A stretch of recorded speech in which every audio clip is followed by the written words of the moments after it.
Hello, everybody from the NIM community and from around the world. My name is Chris Collazo. I'm a data and software engineer at Geosonics Vibratech, and I'm going to be presenting to you on the virtues of values.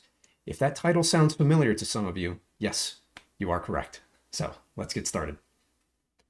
An alternative or subtitle to this presentation might be how high performance, high level software is simple with NIM's default semantics, right? If your focus is on data oriented or business oriented software and the systems level is just a little less important to you, NIM might be the best way to do it. So programming languages as they are now are a careful balance of systems awareness and abstraction, right? Now that we have the overhead, we'd like to get high performance and memory efficiency out of our programs, right? We want them to execute quickly. If they can, go back to idle and use less power. We'd like them to use as little memory as possible so they can stay fast and never hit any kind of swap point. But we also want powerful abstraction tools, right? And abstraction tools, usually in the language dialectic, there's a hard trade-off where as you add abstraction tools, you lose speed, you lose memory efficiency.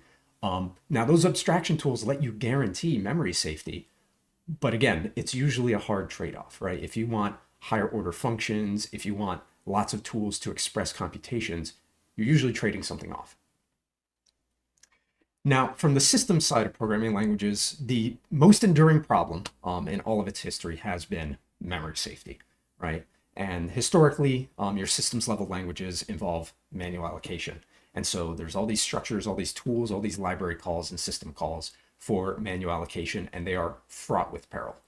I don't need to belabor that point with this crowd, but really, if you're doing manual allocation, there's a lot of things that can go wrong with that, and tracking lifetimes is very, very difficult.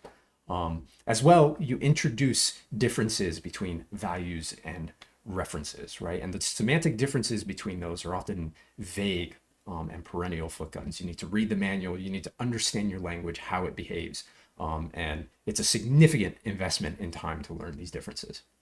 So most newer native compiled languages that tried to solve the memory safety problem settled on one of two solutions, either garbage collection or single ownership. The problem is the trade-offs here, right? If we choose garbage collection, then we're forced to accept indeterminate and lazy deallocation, right? And if we don't want to do eager deallocation and we don't want to do it manually, then we just have to wait for the GC to do it. And by necessity, that means we have pervasive reference semantics, right? We're allocating these objects on the heap, and those objects are referred to by references. And what we're passing around is actually a reference to the object. It's never the actual value inside, right? So we're just forced to accept this. Or the alternative solution is single ownership, right? And these are things like smart pointers or borrow checkers, right? And these force you to accept either tons of smart pointer syntax, right? We're wrapping everything, we're dereferencing everything, and all this extra noise is added to our code. Or we have to fight an overbearing static analyzer. And once we've learned it, we are explicitly marking everywhere things that are single owner and where it's being borrowed or where it's being moved. And this is just a trade-off that we have to make. Or do they force us to do that? Do we have to make these trade-offs? Are they really necessary? We'll talk about that soon. Now, alternatively, from the abstraction side of programming, really it's functional languages that have the purest expression of abstractions. And they showed us how robust those pure abstractions could be, how much they could benefit software development, right? If we can assert that all of our data is immutable and that we're only ever dealing with the value, never the identity, never the place, and we're just transforming, using functions to transform that data into new data using stateless expressions, then we really can enforce a formally correct program structure, right? We can ensure that all that data is just being transformed into new data. We're never dealing with memory semantics. And so we can have more robust, more maintainable programs, or at least that's the hope, right? And probably the most famous person to point this out is Rich Hickey. And his most famous presentation, The Value of Values, was the inspiration for this talk. Again, the Clojure was a huge part of my programming life. It really inspired a lot of the values that I bring to software development. And I think this presentation is definitely worth watching if you've never seen it before. Even if you come from the systems world, it's definitely worth watching. But of course, functional abstractions force us to accept lots of allocation and copying, right? If you're using a functional language, you are by necessity accepting a garbage collector, right? Because we're deferring all of those memory semantics out of the language syntax, then we just have to accept that, okay, we have a runtime that's going to collect our memory. And especially if we have shared data like closure, we're going to accept lots of GC churn as things go in and out of scope and lifetimes end. And there's just lots and lots of GC pauses. And so for real code cleanliness and eliminating memory semantics from our program and just ensuring logical correctness, we essentially have to defer cleanup to the runtime. Or do we? Do these things require us to defer this stuff to the runtime? Can we get some of these benefits without that? So, is there an ideal systems abstraction synthesis that pays a minimal cost? Can we make a set of assumptions and decisions in our language that let us have sort of a best of both worlds solution, right? Can we have fast software and good memory behavior while preserving the abstraction syntax and structures and semantics that let us express computations simply, robustly, and safely? Can we get the best of both? My thesis is yes, and that language is NIM. NIM's value semantics, single ownership by default, hidden unique pointers, and copy mitigation strategies, as well as the explicit trapdoors it has in case you need performance and you need optimization, make it easy to write high performance, high level native compiled software, right? If you're going to make native binaries that perform business logic in some sort of backend, NIM is the right choice. So let's go into a little detail about NIM's value semantics, and I'll show you the toolbox that enables a lot of this. And really, it's a very small number of tools, right? NIM has a few base assumptions built into the language, and you don't need to reach deep into that toolbox, into the more advanced stuff like macros and other things to get these benefits, right? And those tools are really just, it's simple compositional type system, it's functional, compositional, and transformational standard library, the let keyword and immutable function and procedure parameters, as well as the var keyword and var function and procedure parameters. These really are, in my opinion, the only tools you need to build robust high-level software projects. And if you limit yourself to these tools, I'll show you some of the benefits that can result. So let's talk a little bit about NIM's value semantics and simple type system, right? So nearly all interactions in NIM are based on data values. This is what I primarily mean by value semantics. Obviously, there's other meanings to value semantics, things like, is it passed by value or is it passed by reference? What happens when you assign it? Do you copy it? But really what I mean is that identity and place are hidden by default, right? So your types can be easily composed as a result because we're not dealing with classes or inheritance, and we're never dealing with references or the decay of types into pointers or windows, right? We're operating just on the data value.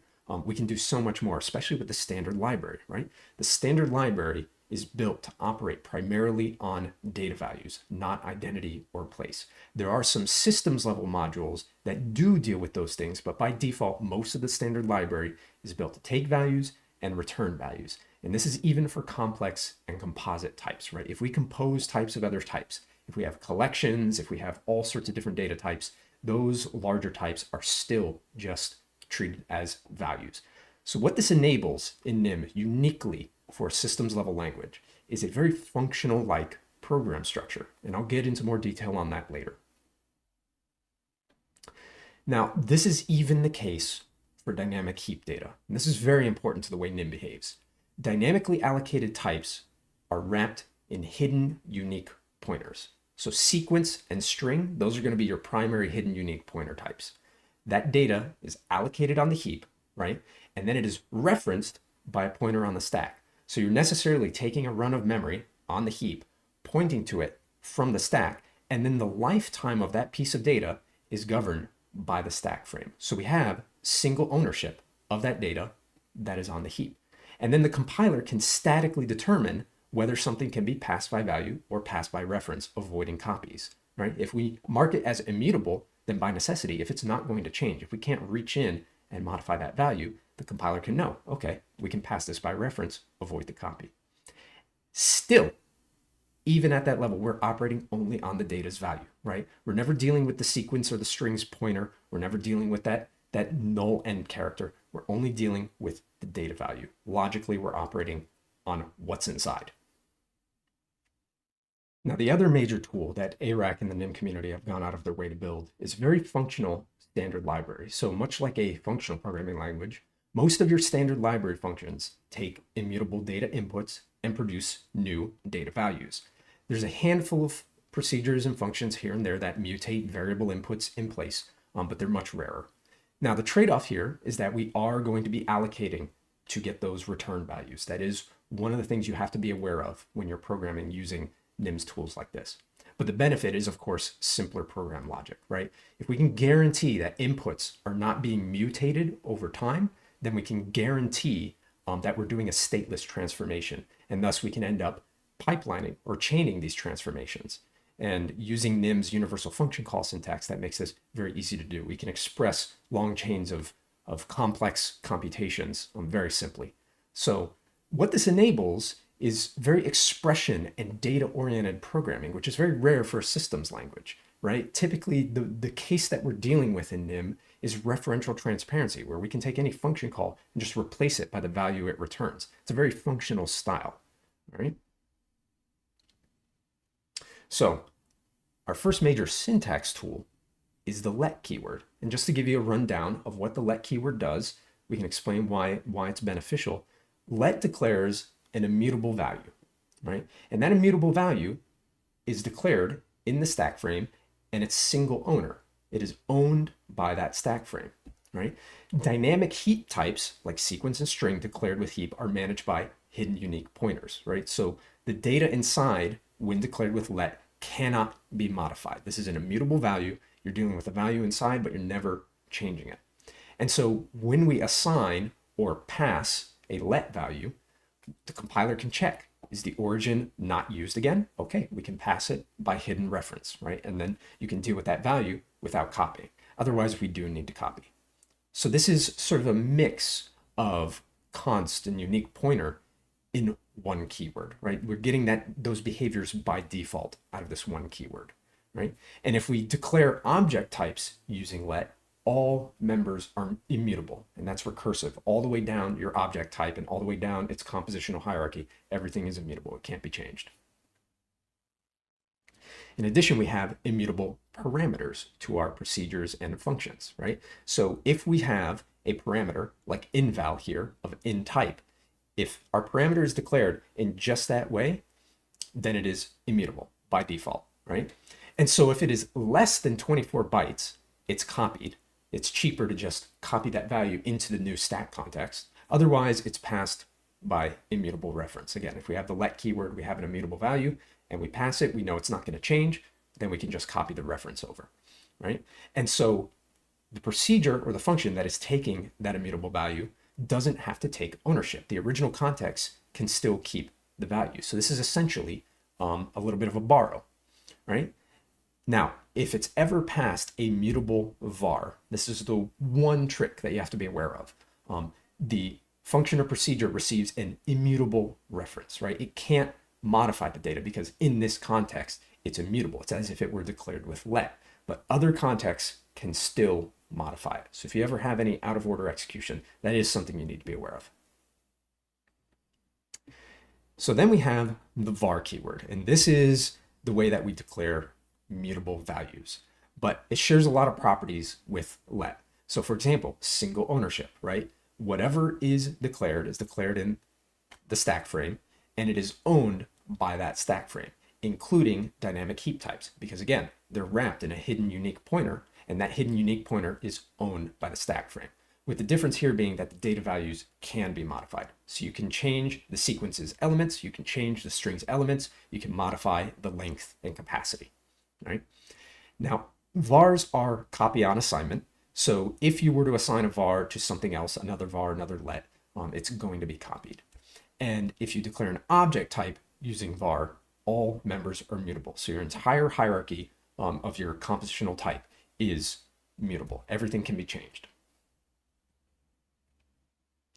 Then we have variable parameters, right? So our procedures and our functions can actually take variable mutable values. And the way we do it is by using the var keyword before our type, right?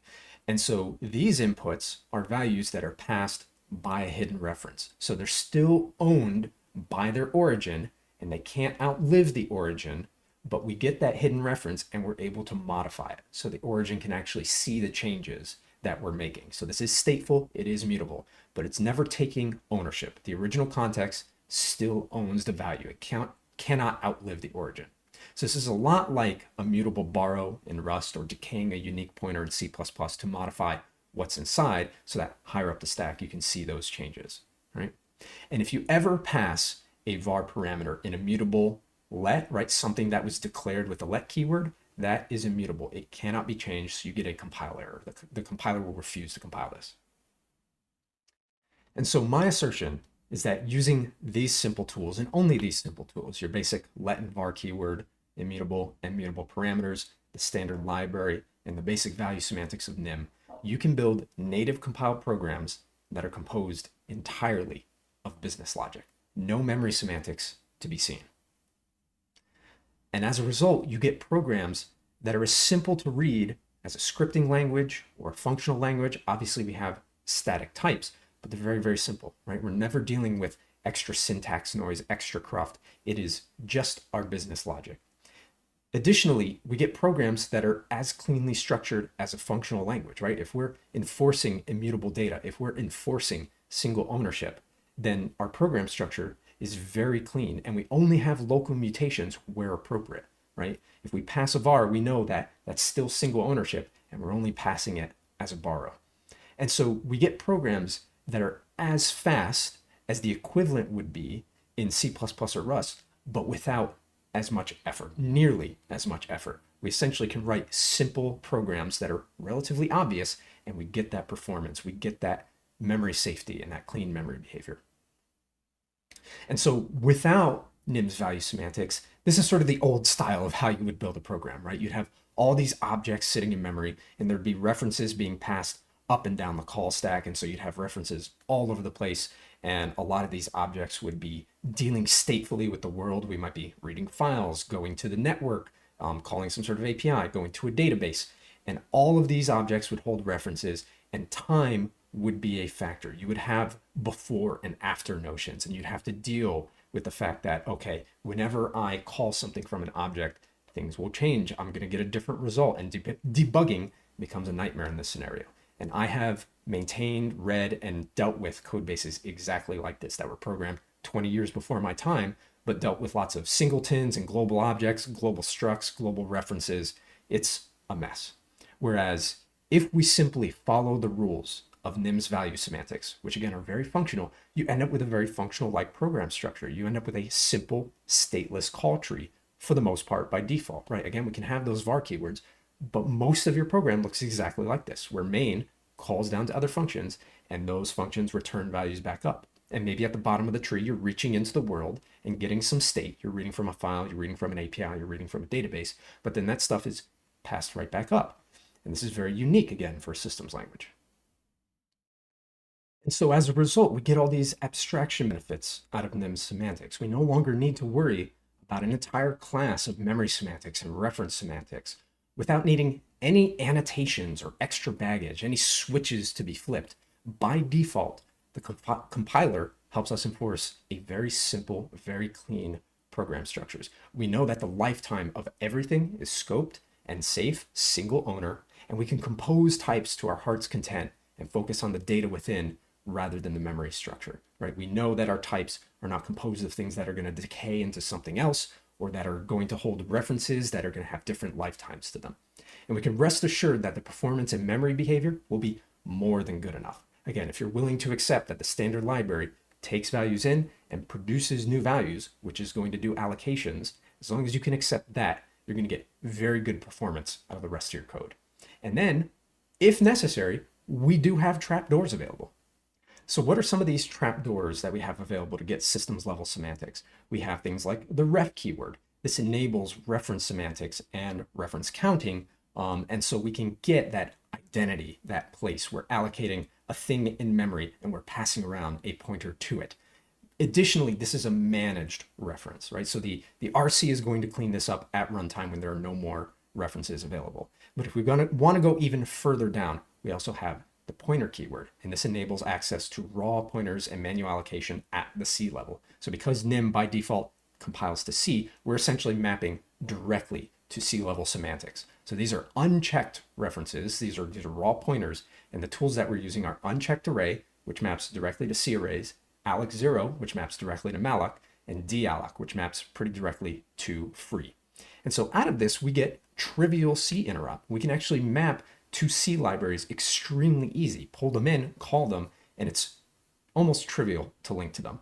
And we get extra tools in addition to this. We get C string, which stands for compatible string, but in the C compiler mode maps directly to C strings. And so we get null terminated strings for C compile targets. And we can easily pull in C's standard library to operate on all of these types. So if necessary, you have all these tools available, and these short circuit any implicit copying or allocation, things like what our standard library does to produce new values, right? This short circuits all of that.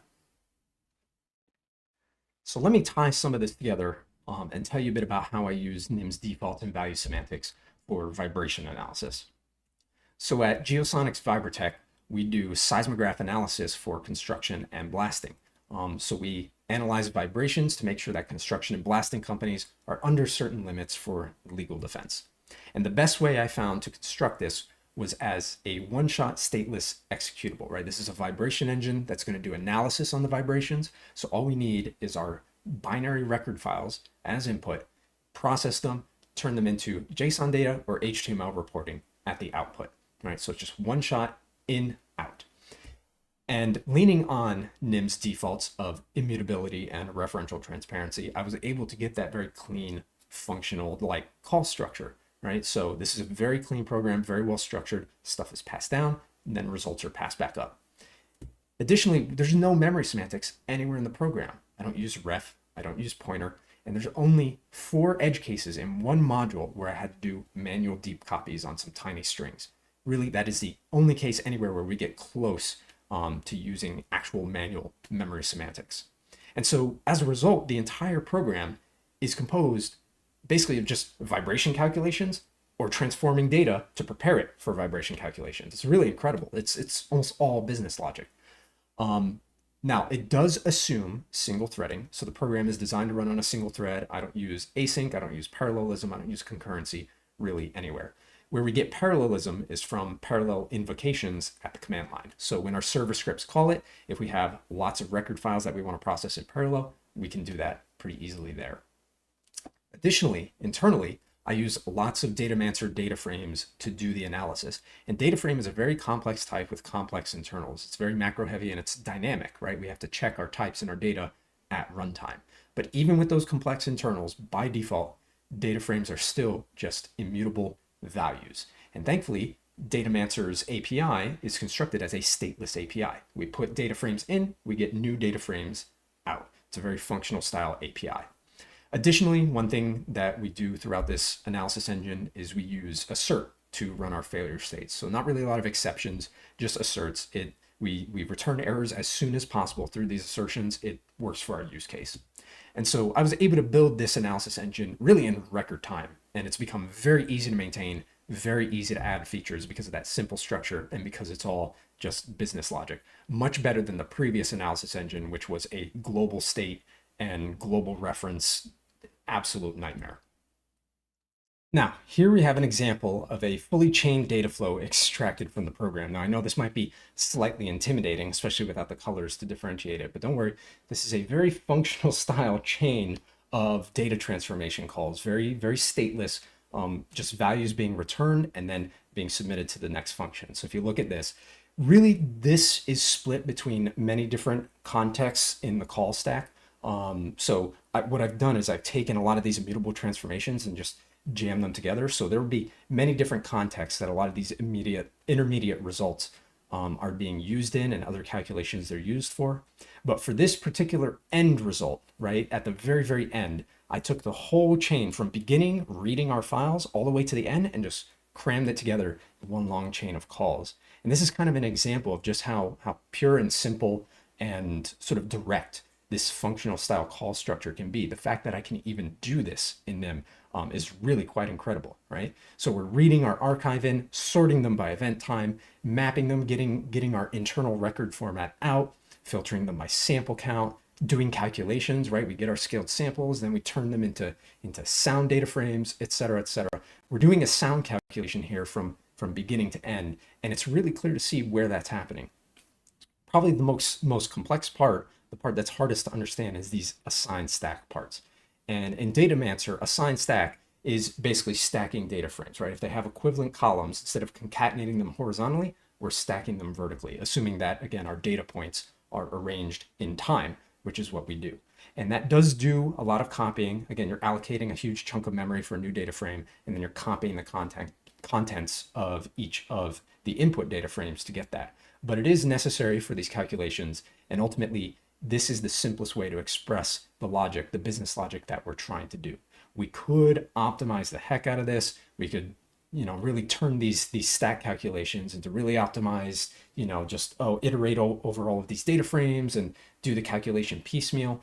It's easier to do it this way, and it still performs extremely well on our back end. A lot of our calculations, especially on smaller data sets, number in the maybe tens of milliseconds. It's very, very fast for what we need it to do, and we don't quite have the volume and throughput to require much more out of this. Additionally, something worth mentioning here is that for a lot of these intermediate calculations, right, the sound level interval from DDF, local string to UTC string, etc., all these intermediate parts in here, internally, they could have a lot of local data that is in fact mutable. They'll have vars inside, and we're adding and concatenating and doing all sorts of window calculations. But as long as that state is local and contained, we can chain the outer operations easily. And all of that state stays within that function and returns a new value. So really, we can get all these benefits while optimizing internally. Like I said, assigned stack is an example of where we chose not to do that. But ultimately, this larger structure emerging from various individual calculations that we can optimize internally really is beneficial to modeling an entire series of computations like this. It's a fantastic way to write programs. Now I'll take a moment to discuss some of the interesting bonuses that we get from NIM that really are kind of unexpected, especially from a systems language. One of them is, what if we want heterogeneous data structures like in Clojure, right? Clojure is famous for its heterogeneous hash maps and vectors, which are backed by hash array map tries. Well, if we want something similar to that semantically and logically, we can just use std.json and JSON node. NIM's JSON node is a variant type structure that allows us to put any data we want in it, and we essentially have a key value mapping to any different types that we like. Now, even though this is a composite type, it's composed of internal data, it's got variant types, we dynamically have to check it at runtime. Despite all that, it is still an immutable value by default. Again, all of this might be allocated on the heap, but we're holding a hidden unique pointer to it. And so the lifetime is scoped, it's single owner, it's immutable. We can pass it all the way down the stack without worrying about any side effects or anything being transformed. And so for our highly variable reporting options, we have lots of reporting options that have different structures, different types, right? Our users and our clients want to be able to change their reporting in various ways. And for every different reporting type, every different data type, output type, we have to provide options for configuring that.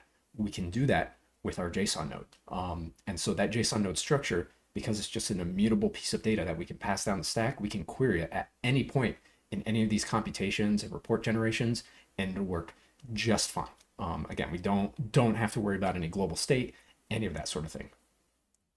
One of the other effects, one of the other benefits that we get out of NIM is the fact that because we are compiling to C using a C compile chain to then compile the final binary, it is trivial to actually build cross-platform targets, right? So if we ever wanted to build for ARM or RISC-V, which I have done with this tool, with this vibration analysis engine, you could either compile the NIM compiler on the target platform and then compile your binary, or just install a cross-compile toolchain, and both work basically flawlessly. And because of the layers of abstraction that NIM as a language puts on top of C, where a lot of cross-platform issues with pointer sizes and different primitive data type sizes and all sorts of other mess that is usually handled through nested and nested and nested C macros that check all the properties of your target platform, NIM has that built into the compiler, and so no matter what, if we just build a NIM program on a platform, it'll work equally well. And this is fantastic. So if we ever needed to move to ARM platform, RISC-V platform, if we ever wanted to make a device where we take this analysis engine and put it on there, easy to do. So in conclusion, NIM's default semantics give us an incredible amount of power if we are working on high-level software, if we're working on data-oriented software. We get safe, right, memory-safe, high-performance software while preserving abstraction power and getting very functional-like abstractions that give us an incredible amount of modeling power. It gives us a very clean syntax free of noise. We don't have all this extra cruft of unique pointers and references and borrows and all this extra noise that we have to pay attention to. It disciplines clean program structure, right? Our program structure becomes a very immutable, stateless, expression-oriented structure where we're not worried about calling stateful methods that change the state of something that we end up with before and after. That's really important to the entire program state, right? We don't have to worry about those scenarios. And we explicitly mark unsafe code, right? Once we have something that is mutating or could potentially be memory unsafe, it's marked with ref, it's marked with pointer, or in the simplest case, it's marked with var. So we know where things are changing and we can easily search that up, easily know if state is leaking from our procedures or our functions. And so to get all of this, we don't have to fight a borrow checker, right? We don't have to explicitly mark whether things are being mutably borrowed or immutably borrowed, or if we're doing explicit moves, right? All of that can be handled by the compiler because with single ownership by default, it's known at compile time. The compiler can analyze all this. We don't have to learn thousands of pages of unintuitive language and library behavior. C++ is infamous for this, right? To work in the C++ world, you have to be a C++ expert. It is a career path, and you're learning all of the idiosyncrasies and very specific behavior of C++, much of which is implicit and has to be read. And that we can avoid entirely by layering some of these NIM abstractions on top. And we don't have to litter our code with a mess of smart pointer noise. Obviously, smart pointers are the way to build software in C++ these days, but it requires a lot of extra noise and a lot of extra packing and unpacking and all sorts of noise that you add to your code that increases the syntax, increases the mental burden of trying to figure out what's going on in any given piece of code. But NIM has all this stuff built in by default. You don't have to mark any of it. You don't have to be explicit with any of it. It just behaves in sort of the best practices manner right out of the box. So the ultimate conclusion is if you just keep it simple, if you write the most obvious, least clever code, it'll work and it'll be fast. And for high-level software where you're doing data analysis or business calculations, this really is almost the ideal case.